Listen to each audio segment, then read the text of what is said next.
시네마 4D 애니메이션의 입문 강좌를 시작하겠습니다.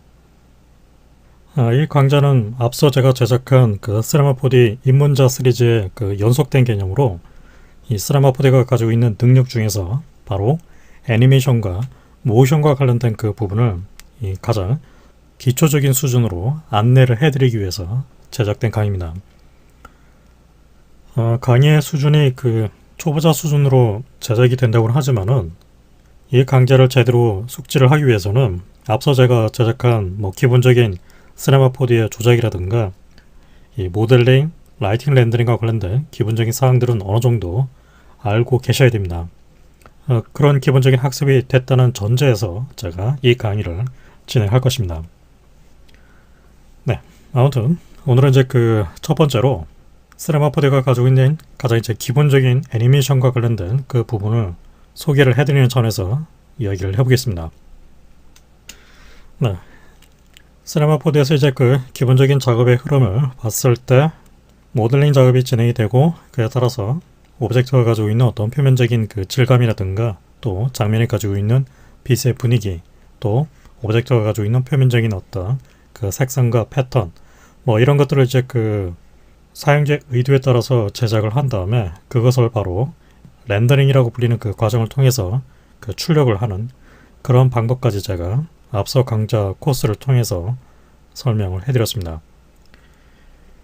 바로 이제 그 나머지 부분인 이 애니메이션 부분을 이제 살펴봐야 되는데, 일단 이제 그 시네마 4D에서 애니메이션을 만들어내는 그 역할을 하는 그 관점에서 봤을 때 크게 이 세 가지로 생각을 해볼 수 있습니다.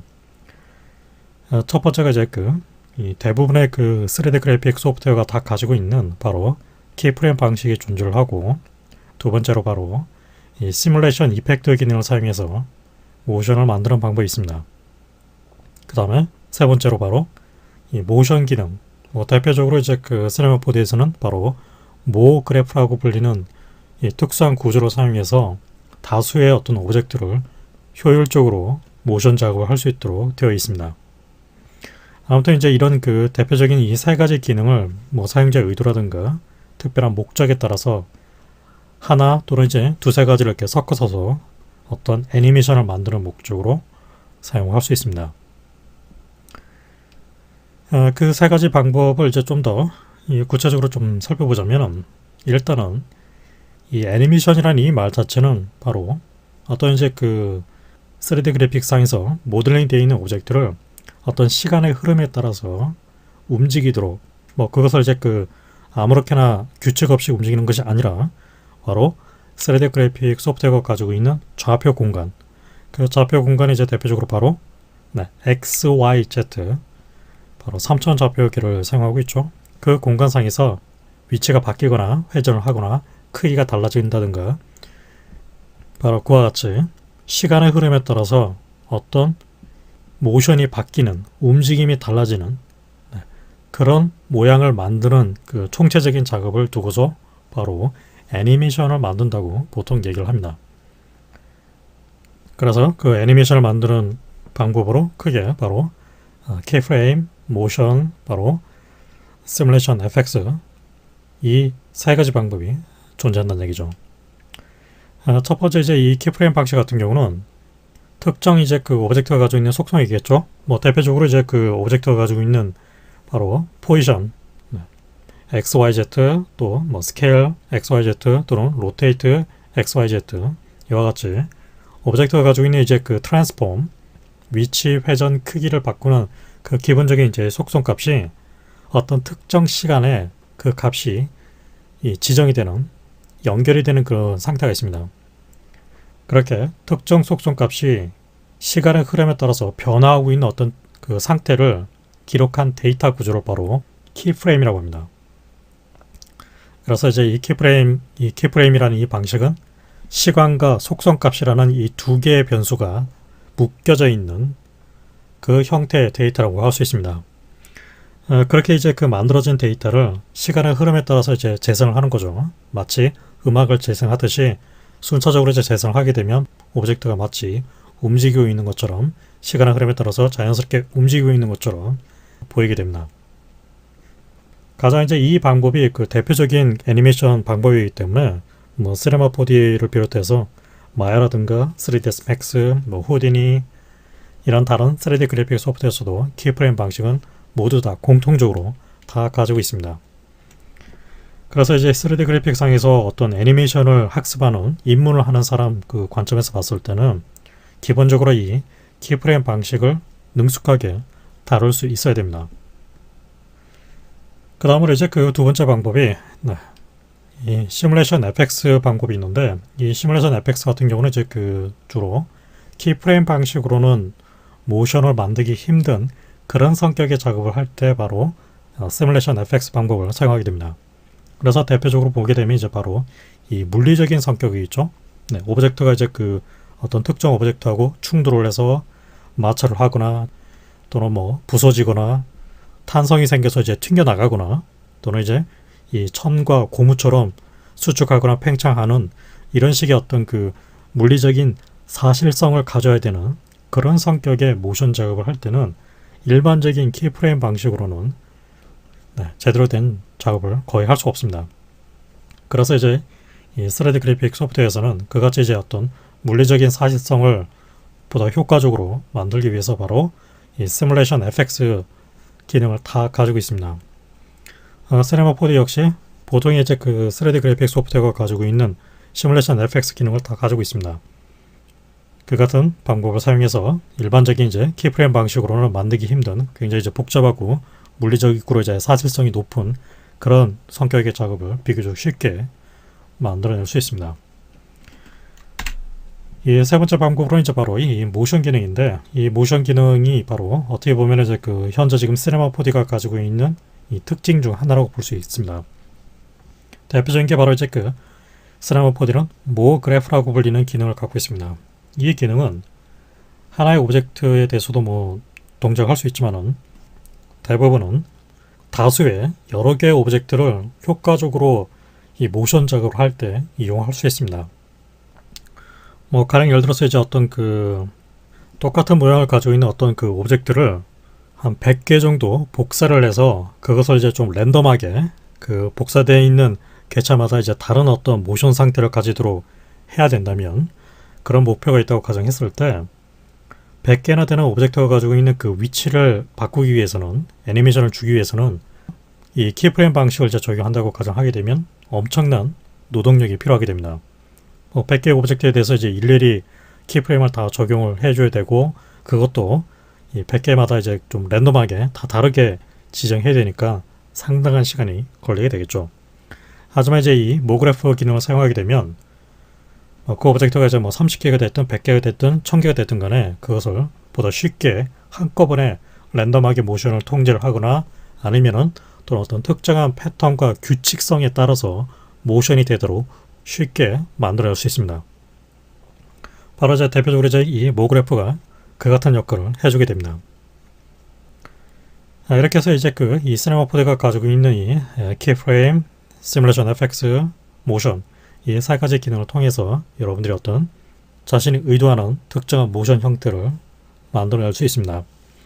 어느 상황에 이제 어떤 기능을 쓰는 게 좋은가, 뭐 그것은 이제 그 작업을 좀 해보면서 나름대로 경험적으로 쌓게 되는 판단 능력이라고 할 수 있겠습니다.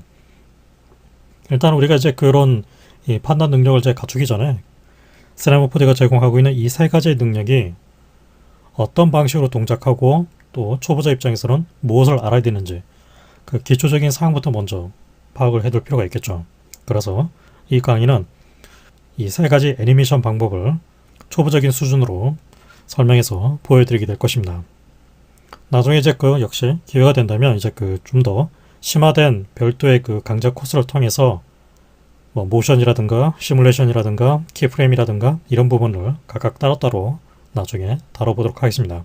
어쨌거나 이번 그 강좌 코스의 기본적인 목표는 이 세 가지 방법을 가장 기초적인 레벨로서 한번 입문을 해보자, 그런 관점에서 강의를 진행하겠습니다. 그래서 그 세 가지 방법 중에서 그 첫 번째 방법인 가장 기초가 되는 키프레임 방식에 대해서 먼저 얘기를 해보겠습니다. 이번 그 뭐 1시간 강좌 동안 뭐 키프레임 방식을 다 설명할 수 없기 때문에 조금씩 나눠서 차근차근 진행을 하겠습니다. 네, 제가 지금 미리 준비를 해놓은 장면이 있습니다. 지금 보게 되면 이제 그 장난감 모양의 그 비행기 오젝트가 간단하게 준비가 되어 있죠. 지금 이 오젝트를 보게 되면은 네, 이 프로펠러 부분과 네, 그 다음에 바디 부분이 따로 분리가 되어 있는 상태로 만들어져 있고 상위에는 null 오브젝트에 의해서 그룹이 되어 있는 상태입니다. 그래서 이 그룹 오브젝트를 이제 선택해서 이렇게 이동을 하거나 또는 이렇게 회전을 시키거나 해서 애니메이션을 줄 수 있는 가장 기초적인 수준으로 제작이 되어 있습니다. 네, 저는 이제 이 간단한 오브젝트를 가지고서 가장 이제 기본적인 키프레임 방식에 대해서 얘기를 해보겠습니다. 일단은 먼저 이제 이 주어져 있는 그 오브젝트에 대해서 키프레임을 이제 넣기 위해서 키프레임을 생성하는 방법부터 얘기를 해보죠. 이미 우리가 기본적으로 알고 있는 부분도 있겠지만은 다시 한번 이제 정리를 한다는 차원에서 얘기를 해보죠. 일단은 여러분들이 애니메이션 작업을 하기 전에 먼저 프로젝트 세팅에서 FPS 설정을 먼저 미리 해주도록 하십시오. 컨트롤 D키를 눌러서 이 프로젝트 세팅을 띄웁니다. 그 프로젝트 세팅에 보게 되면 바로 FPS 설정 값이 있죠. 네, 이 설정을 여러분들이 이제 의도에 따라서 먼저 미리 세팅을 해놓고 애니메이션 작업을 시작하셔야 됩니다.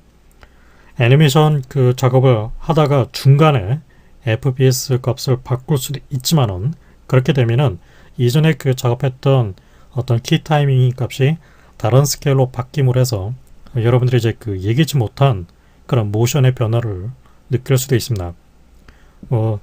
그렇게 바꿨을 때 본인이 판단하기에 문제가 없다고 판단이 되면 뭐 그대로 작업을 해 주셔도 되겠지만 대부분의 상황에서는 문제가 될 확률이 대단히 높습니다. 그렇기 때문에 애니메이션 작업을 하기 전에 FPS 설정을 특별한 의도에 따라서 정확하게 세팅을 해놓고 작업을 꼭 진행해 주십시오. 이 FPS 값은 이제 그 영상의 작업 성격에 따라서 값을 지정해 줘야 되는데 뭐 여러분들이 이제 그 아무렇게나 임의의 값을 이렇게 뭐 예를 들어서 넣어서 작업을 할 수도 있긴 하지만 그렇게 하시면 안 됩니다. 이 FPS 설정은 사실상 이제 그 산업적으로 약속된 규격이 있습니다. 뭐 의도적으로 이제 그 규격을 무시하고 작업하는 경우가 아예 없는 건 아니지만 일반적으로 이 영상 산업에서는 약속된 프레임 레이트를 쓰도록 되어 있습니다. 이 FPS란 말 자체는 그대로 프레임 퍼 세컨드, 즉 초당 프레임 넘버를 뜻하게 됩니다.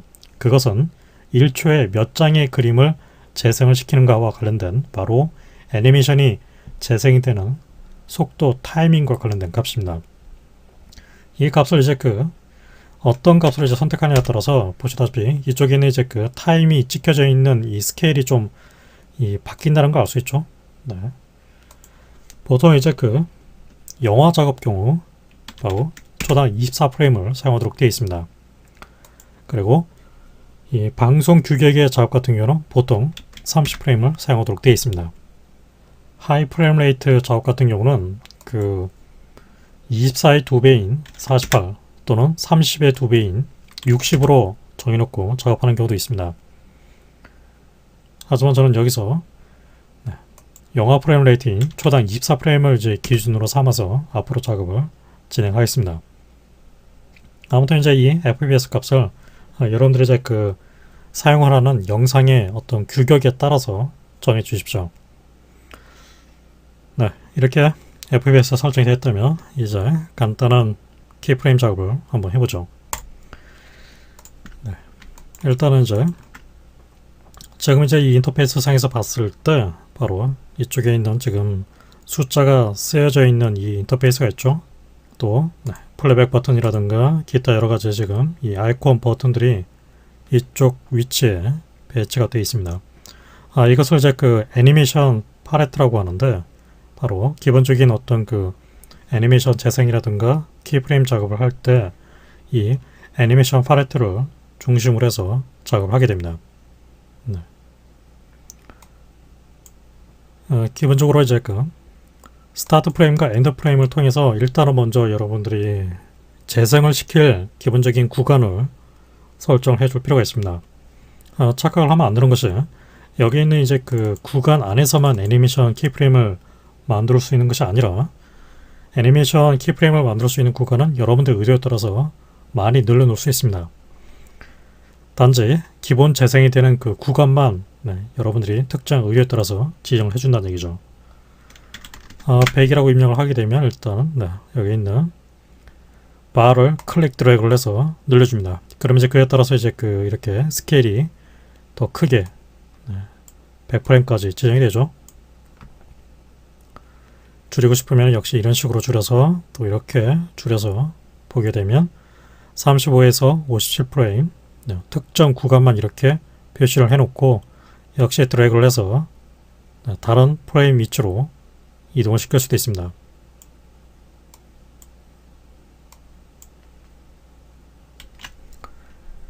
기본적으로 이제 어떤 오브젝트에 키프레임을 적용할 때 가장 단순한 형태로 이제 애니메이션 키프레임을 넣는 방법이 바로 여기 있는 이 열쇠 모양의 아이콘 버튼 있죠. 바로 레코드 액티브 오브젝트라는 이 기능인데 단축키가 F9로 지정이 되어 있습니다. 일단은 먼저 여러분들이 이제 이 키프레임 방식으로 애니메이션 작업을 할 때 원하는 타임 위치로 프레임 위치로 먼저 이동시켜 주셔야 됩니다. 바로 이제 이 밝은 녹색 바가 보이죠?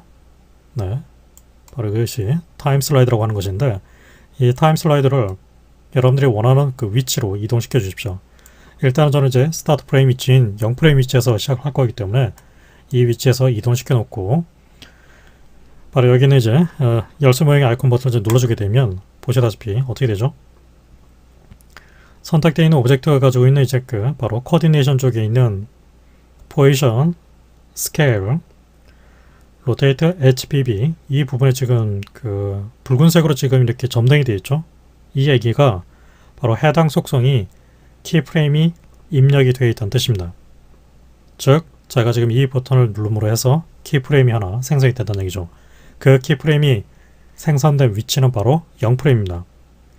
이제 타임 슬라이드 바를 이동시켜서 예를 들어서 제가 80프레임 위치로 이동시켰습니다. 그 다음에 이제 이 오브젝트를 이동 툴을 사용해서 이만큼을 이동시켜보죠. 네. 이렇게 이동시켰습니다. 그럼 지금 이제 이 80프레임 위치에서 지금 이 오브젝트가 가지고 있는 이제 위치가 바뀐 셈이죠. 네. 그 부분에 대해서 역시 키프레임. 그럼 이제 바로 키프레임을 입력한 위치가 이제 스타트 프레임, 0프레임, 그 다음에 80프레임 이 두 군데 키프레임이 적용이 되어 있죠. 그 사이에 바로 작은 다트가 찍혀 있는 라인이 하나 나타나죠. 이 다트 하나가 의미하는 것이 바로 한 프레임의 간격을 뜻하게 됩니다. 네, 이 간격 하나가 바로 프레임 넘버하고 1대1로 대응이 된다는 얘기죠. 다시 이제 스타트 프레임으로 이동합니다. 그래서 애니메이션을 플레이백하게 되면 이제 그에 따라서 애니메이션이 만들어진 것을 알 수 있죠.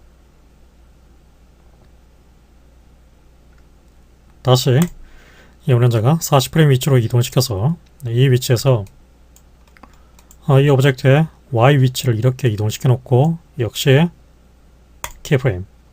네, 그러면 이제 애니메이션에 가지고 있는 이제 움직이는 경로가 이제 이렇게 바뀌게 됐죠.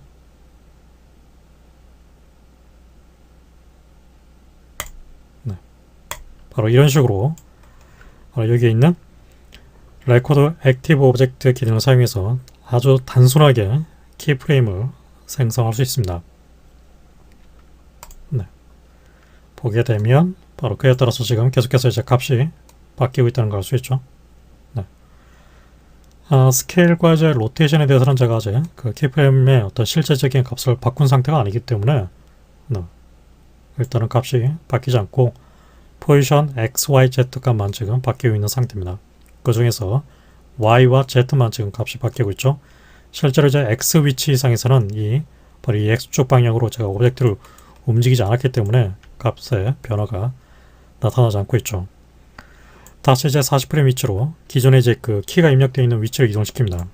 클릭을 해서 이렇게 기존에 입력되어 있는 키프레임 위치로 이동할 수도 있지만은 바로 여기 있는 네, go to next key 또는 go to previous key 이 버튼을 사용해서 키프레임이 입력되어 있는 그 간격으로 정확하게 재빨리 이동할 수 있습니다. 네, 알 수 있죠? 그래서 40프레임 위치로 이동시켜 놓고 이번에는 X축 위치를 이렇게 이동시켜 보죠.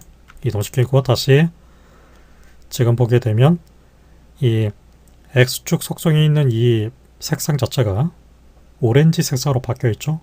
이 뜻은 기존에 그 가지고 있었던 값에서 다른 값으로 지금 값의 상태가 바뀌었다는 뜻입니다. 그러니까 값이 달라졌다는 뜻입니다. 다시 레코드 액티브 오브젝트. 그럼 이제 역시 그에 따라서 움직이는 이동 경로가 바뀐 걸 알 수 있죠. 네. 이런 식으로 역시 이제 그 100프레임 위치로 역시 이동을 해서 오브젝트의 위치를 또 이렇게 바꾸고 Y, X 바꿔놓고 이번에는 단축키 F9 키를 사용해보죠. F9. 그럼 이제 그에 따라서 네. 역시 새로운 키가 추가됐습니다. 80프레임 위치 키로 이동을 해서 역시 키를 이렇게 수정할 수도 있겠죠. F9. 네. 이제 이렇게 그 입력되어 있는 키를 삭제를 해야 할 경우가 있는데 삭제를 하려는 해당 키 위치로 이동을 해줍니다. 지금 이 타임 슬라이더 쪽에 보게 되면 바로 해당 키가 입력이 되어 있는 부분에서는 하늘색으로 작은 박스가 하나 표시가 되어 있습니다. 바로 이 부분이 이제 키 데이터를 표시를 해주는 부분인데 가령 예를 들어서 이제 이 80프레임 위치에 들어가 있는 부분 있죠? 이 부분을 클릭합니다. 그러면 바로 선택이 되죠. 선택이 되면 바로 밝은 오렌지 색상으로 표시가 됩니다. 키 선택, 키 선택, 키 선택. 이렇게 원하는 키를 이렇게 선택을 해놓고 키보드 상에서 딜리트 키를 눌러주게 되면 이렇게 특정 이제 키를 선택하게 되면 해당 키가 가지고 있는 어떤 특별한 이 속성을 바꿀 수 있는 인터페이스가 바로 벨로키라고 해서 벨로키 인터페이스가 나타나게 됩니다. 이 부분에 대해서는 나중에 살펴보도록 하고 일단은 이렇게 원하는 특정 키를 선택해서 딜리트 키를 눌러주면 해당 키가 삭제가 됩니다. 선택, 딜리트. 그럼 이제 그에 따라서 애니메이션 그 경로가 모양이 바뀐 걸 알 수 있죠. 네. 다시 이 부분에 대해서 이렇게 이동을 시켜놓고 F9 또 F9 네, 알 수 있죠? 역시 원하는 키를 선택해 놓고 딜리트. 다시 컨트롤 Z를 눌러서 언두. 만약에 이제 이 하나가 아니라 연속해서 여러 개의 키를 삭제를 해야 된다면 바로 여기 지금 보면 인터페이스 보게 되면 이렇게 다트가 아주 찍혀 있죠. 네, 인터페이스가 너무 작아서 지금 잘 판독이 안 될 수도 있는데 희미하게 보면 아주 작은 점이 지금 찍혀 있습니다. 그렇죠? 이 부분을 한번 클릭 드래그를 하게 되면 바로 특정 구간의 이 프레임 레인지가 선택이 됩니다. 지금 그에 따라서 지금 보게 되면 이제 두 개의 키 데이터가 지금 선택이 되어 있죠. 이 상태에서 키보드 상에서 딜리트 키를 눌러주면 바로 선택된 그 구간에 있는 모든 키가 한꺼번에 삭제가 됩니다. 다시 언두. 만약에 지금 이 타임 슬라이드에 표시되고 있는 모든 키를 다 한꺼번에 삭제를 된다면 일단은 먼저 지금 이제 선택되어 있는 구간을 무시하기 위해서 Shift 클릭을 합니다. 바로 이 타임 슬라이드 바에서 Shift 클릭. 그럼 이제 선택된 레인지 구간이 이제 제거가 됐죠. 이 상태에서 중요한 것이 여러분들이 이제 다른 인터페이스 부분을 클릭하지 말고 바로 여기 있는 이 숫자가 찍혀 있는 부분을 한번 클릭을 한 다음에 네, 컨트롤 A 키를 눌러주면 전체 구간이 다 선택이 됩니다. 그렇죠? 이 상태에서 안전하게 이 상태에서 딜리트 키를 눌러주게 되면 바로 선택되어 있는 레인지에 있는 모든 키프레임 데이터가 다 삭제가 됩니다. 이 과정을 굉장히 조심스럽게 해 주셔야 됩니다. 왜냐하면 여러분들이 이 컨트롤 A키 대상을 잘못 선택하게 되면 엉뚱하게 오브젝트라든가 다른 어떤 재질이라든가 엉뚱한 것들이 한꺼번에 선택돼서 딜리트 키를 누르는 순간 다 삭제가 될 수도 있습니다. 물론 이제 재빨리 언두를 하면은 뭐 이전 상태로 백을 할 수 있지만은 거기서 한 번 더 실수를 하게 되면 원치 않는 상태로 진행이 될 수 있으니까 매우 주의해 주셔야 됩니다. 다시 컨트롤 Z Shift 클릭. 다시 특정 구간을 다트 부분을 클릭 드래그를 해서 특정 구간의 키프레임을 선택을 하고 키보드상에서 딜리트. 다시 Shift 클릭. 이런 식으로 키를 삭제를 해주시면 됩니다. 이번에는 이제 이 레코드 액티브 오브젝트 기능을 사용하지 않고 컨트롤 클릭 방식으로 키프레임을 넣어보죠. 역시 특정 구간으로 이동을 한 다음에 뭐 위치라든가 이렇게 제가 바꿔놨습니다. 이 상태에서 바로 여기 있는 이 타임 슬라이드 부분에서 컨트롤 클릭을 하게 되면 바로 키가 입력됩니다. 아시겠죠? 이런 식으로 컨트롤 클릭. 역시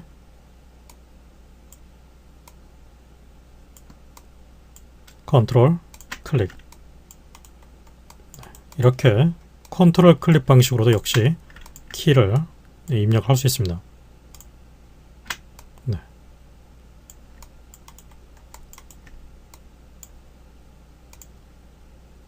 그에 따라서 당연히 변화가 발생이 되겠죠.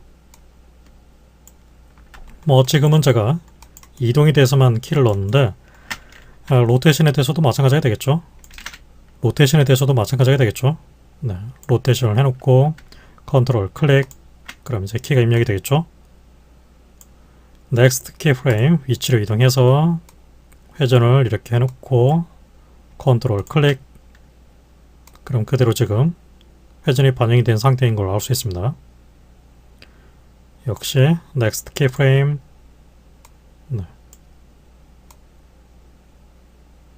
컨트롤 클릭.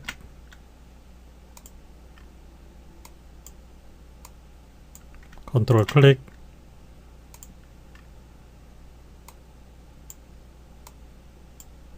컨트롤 클릭.